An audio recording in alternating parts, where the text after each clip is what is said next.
কোটা প্রতাপ যে বৈষম্য, সেই বৈষম্যের বিলোপ চাই। আমার মনে হয় হচ্ছে একটা নির্দিষ্ট গোষ্ঠীর হচ্ছে একটা এজেন্ডা। ওরা হচ্ছে মেধাভিত্তিক সমাজ না গড়ার জন্য ওরা গোষ্ঠী কয়েক যেন হচ্ছে অফিসারের ছেলে অফিসার হবে, বাকি আমরা যারা হচ্ছে জেলে কৃষকের ছেলে ওদের কোনো হচ্ছে মেধার দাম নেই। একটা দেশটাকে হচ্ছে শুধু মেধা শূন্য করার একটা হচ্ছে এজেন্ডা আমার মনে হয়।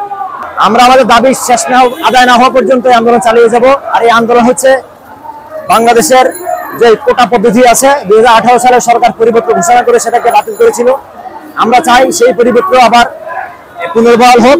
হাইকোর্ট কর্তৃক যেটা অবৈধ ঘোষণা করা হয়েছে, এবং মেধার ভিত্তিতে, কোনো কোটা না। কারণ কোটা দিলে অযোগ্য মানুষে বাংলাদেশের একদম একেবারে উপর পর্যায়ে গিয়ে রাষ্ট্র পরিচালনায় নষ্ট করে ফেলবে। সুতরাং আমরা চাই মেধার ভিত্তিতে চাকরিতে সুযোগ দিবে, এবং সুযোগের মাধ্যমে আমরা মেধাভিত্তিক বাংলাদেশ গড়তে চাই। আজকে আমাদের এই আন্দোলন কোটাভিত্তিক বাংলাদেশের যে বৈষম্য, সেই বৈষম্য নির্মূলের আন্দোলন। আমাদের ঢাকা বিশ্ববিদ্যালয়ের দাবি, ঢাকা বিশ্ববিদ্যালয়ের সমগ্র ছাত্রদের দাবি, সারা বাংলাদেশের স্টুডেন্টদের দাবি। আমরা কোটা চাই না, কোটাভিত্তিক যে বৈষম্য তৈরি হয়েছে সেই বৈষম্য আমরা চাই না। আমরা চাই 18 যে পরিবর্তন ছিল কোনো মনে থাকবে না, সেই পরিবর্তন পুনর্বহাল করতে হবে, এবং আমাদের যে অধিকার সেই অধিকার আমাদেরকে দিতে হবে।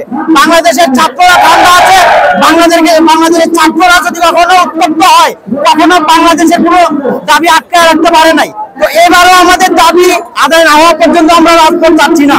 দাবি আমাদের একটাই, কোটা প্রতাপ যে বৈষম্য, সেই বৈষম্যের বিলোপ চাই। আমাদের দেশের জনসংখ্যা বেশি, জনসংখ্যা হারে চাকরির কোটা অনেক কম।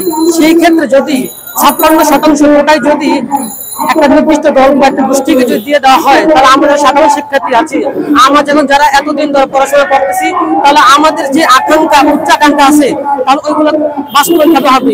বাস্তবায়ন কিভাবে হবে? আমাদের একটা কথা হচ্ছে 2018 সালে যে পরিবর্তন তাই বহাল থাকুক, 56% কোটা বাতিল হোক, এবং হচ্ছে সাধারণ শিক্ষার্থীদের যে আশা, যে আকাঙ্ক্ষা তা পূরণ করা হবে।